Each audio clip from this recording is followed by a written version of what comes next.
Komisi Pemilihan Umum Kabupaten Kolaka Timur telah mengumumkan nomor urut pasangan calon dalam pemilihan Bupati dan Wakil Bupati Kolaka Timur tahun 2020 pada 24 September 2020.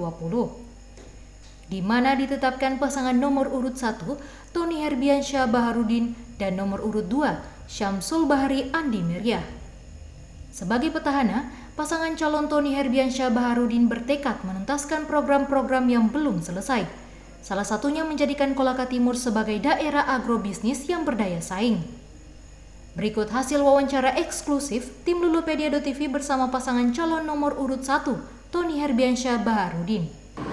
Pemirsa ingin tahu Pak, kira-kira ini kan Bapak sebagai petahana, tentunya mungkin masih ada beberapa program atau harapan-harapan untuk melanjutkan program ke depan sehingga masyarakat ini perlu tahu kira-kira apa yang perlu dilanjutkan Pak dari program.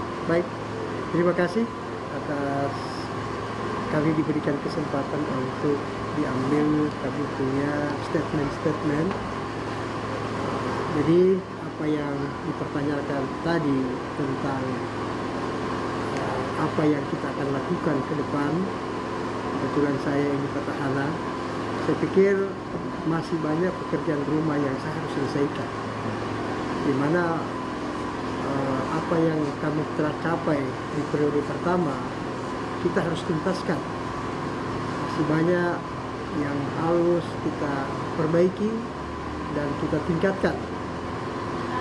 Apalagi visi misi saya di periode pertama ini bagaimana Kolaka Timur menjadi basis daripada agrobisnis yang dapat bersaing dan dapat berdaya saing.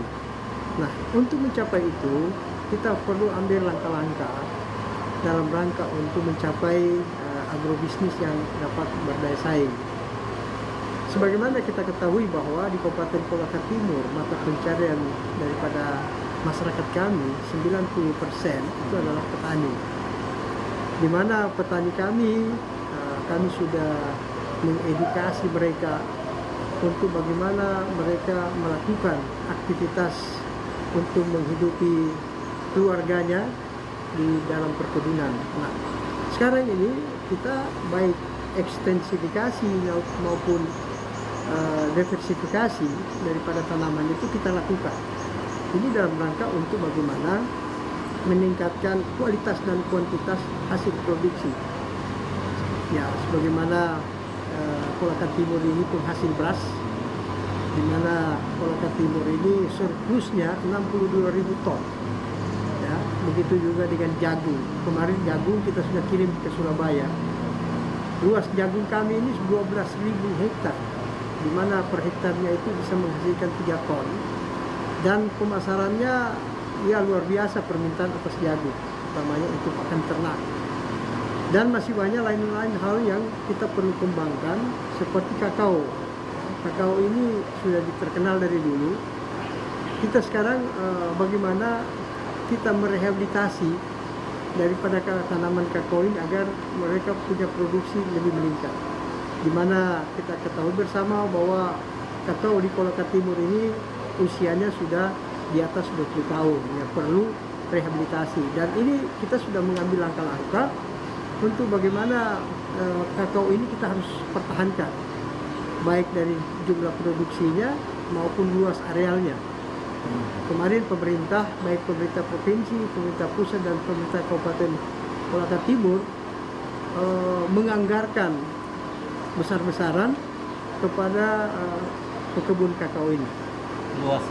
Luas areal yang kita rehabilitasi itu yaitu pertama 2018 itu 550 hektar, 2019 itu 1.500 hektar, dan tahun 2000 ini kita kurang lebih 500 hektar, dan insya Allah 2021 itu kita akan genjot lagi di atas 1.000 hektar. Perluasan ya. Di mana luas areal di Kabupaten Kolaka Timur untuk kebun kakao itu kurang lebih 90.000 hektar. Nah ini sekarang, ya kalau sawah itu 15.000 hektar. Dan masih banyak komunitas lain untuk dalam rangka ketahanan pangan. Kita Kolaka Timur ini lagi kita kembangkan daripada tanaman sorghum.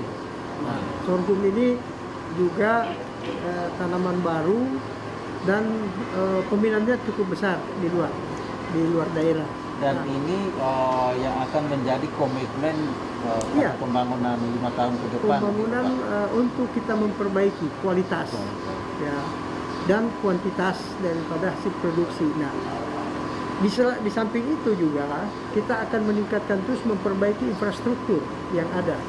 Karena di Kolaka Timur hasil pemekaran daripada Kabupaten Kolaka berdasarkan Undang-Undang Nomor 8 tahun 2013 yang saya melihat karena saya awali daripada pemekaran ini, yang salah satu yang paling pekerjaan rumah yang paling ribet dan rumit adalah infrastruktur.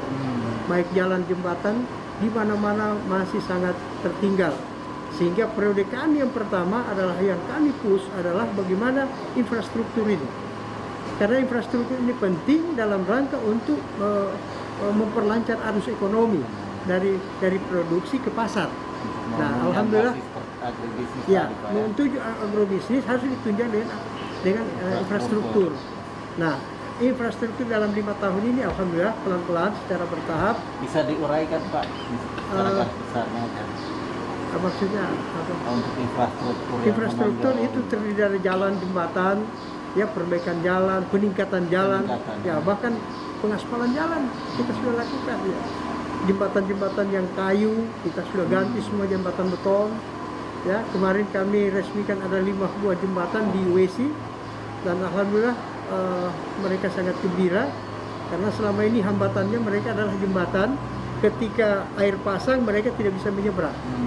Dengan adanya jalan jembatan ini ya saya kira masyarakat sudah lebih memperlancar arus transportasi untuk dari produksi, dari sumber produksi kepada pasar. Untuk peningkatan ekonomi masyarakat sendiri gimana Pak? Peningkatan ekonomi, pendapatan masyarakat. Nah, sekarang ini kan visi misi kami adalah agrobisnis. Nah, agrobisnis ini kita harus menciptakan bagaimana dia berproduksi. Jangan saja kita menjual bahan mentah, harus setengah jadi. Antara lain di kakao. Kakao ini kita sudah memproduksi kakaonya sendiri, bahkan kita tingkatkan menjadi permen daripada kakao, yaitu mereknya merek Choltim. Nah, ini kan salah satu nilai tambah bahwa kakao ini kita untuk mendapatkan profit, maka kita tingkatkan satu langkah, kita tingkatkan. Selama ini kita menjual dalam bentuk biji, sekarang kita menjual setengah jadi. Nah, ini salah satu strategi yang kami. Sebelumnya tidak pernah dilakukan. Kita cuma jual kakao gelondongan, biji. Sekarang ini kita produksi menjadi permen. Nah, itu ditunjang oleh Pemerintah, alat-alatnya semua kita belikan. Mulai dari sangrainya sampai menjadi pasta. Itu upaya-upaya kami. Itu merata di setiap kecamatan. Kita karena mahal alatnya, kita memberi satu kepada yang mempunyai organisasi LEM, ya, Lembaga Ekonomi Masyarakat, di mana berkumpul semua daripada petani-petani kakao berkumpul di satu namanya LEM untuk bagaimana mereka secara bahu-membahu menghasilkan kakao yang berkualitas dan mereka memproduksi sendiri daripada pasca panen Sejak kakao. kapan Pak? Sejak tahun 2018. Sudah 2 tahun ya. Iya, 2 tahun. Dan secara ekonomi kelihatan Bang? Iya, kelihatan. Itu tergambar dalam statistik.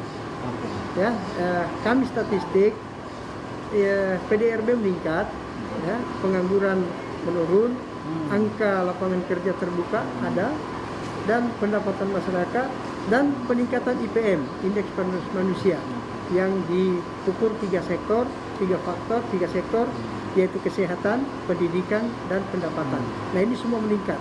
IPM kami 2 tahun lalu itu 63, sekarang 66. Artinya meningkat.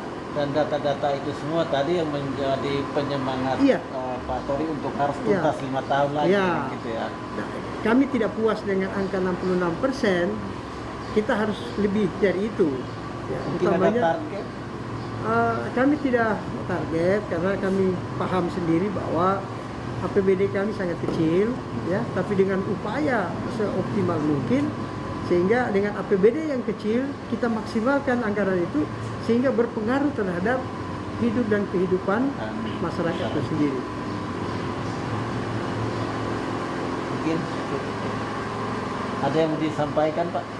Saya kira kami perlu sampaikan kepada seluruh masyarakat, pemirsa.